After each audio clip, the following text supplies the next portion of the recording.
അനുദിനം വ്യാജ ആരോപണങ്ങൾ ഉന്നയിച്ച് മതപരിവർത്തന ആരോപണം ഉന്നയിച്ച് സംഘപരിവാറിൻ്റെ ആക്രമണത്തിന് വിധേയമാകുന്ന ഒരു വിഭാഗമായിട്ട് കന്യാസ്ത്രീകളും വൈദികരും മാറിക്കൊണ്ടിരിക്കുന്നു. നമ്മൾ നേരത്തെ പറഞ്ഞു, ഡബിൾ എഞ്ചിൻ സർക്കാരുകൾ, അത് ഒഡീസയിലാകട്ടെ, ഛത്തീസ്ഗഡിലാകട്ടെ, മധ്യപ്രദേശിലാകട്ടെ, അവരുടെ ഡബിൾ എഞ്ചിൻ മുഴുവൻ ഉപയോഗിക്കുന്നത് ഇത്തരം കന്യാസ്ത്രീകളെയും പുരോഹിതന്മാരെയും വേട്ടയാടുന്നതിനാണ്. ഛത്തീസ്ഗഡിലെ സംഭവം കഴിഞ്ഞ് ഈ നാടിനോട് അവർ പറഞ്ഞ കാര്യം ഇപ്പോഴും മാഞ്ഞിട്ടില്ല.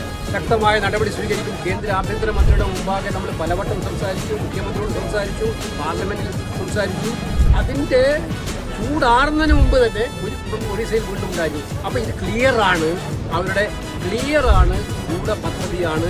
ഈ കാര്യത്തിൽ ഓരോ സംസ്ഥാനത്തുമായിട്ട് ക്രൈസ്തവ കന്യാസ്ത്രീ സഹോദരന്മാരെ ഭീഷണിപ്പെടുത്തി വിരട്ടി ഉന്മൂലനം ചെയ്യുക എന്നുള്ള, അതുപോലെ വൈദികർക്കെതിരായിട്ടുള്ള ആക്രമണം കൊടുക്കുക എന്നുള്ള അവരുടെ പദ്ധതിയുടെ ഭാഗമാണ്.